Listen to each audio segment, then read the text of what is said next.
Hi everyone, welcome back to another video from Crypto Basics. In this video, we will be learning how to change language on your Smart Wallet application. To change language on Smart Wallet app, first of all, launch open the Smart Wallet application and make sure that you are logged into your account.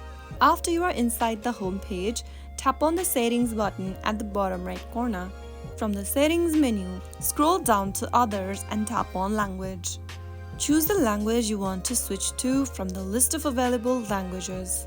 After selecting a language, tap on Submit at the bottom, and once you do that, the app will automatically switch to the language of your choice. So that's how you easily do it. I hope the tutorial was helpful to you. If it was, go ahead and give us a thumbs up. Don't forget to subscribe to our channel by hitting the subscribe button. Press the bell icon so that you'll never miss out on another update from us. I will be back again in the next episode. Thanks for watching.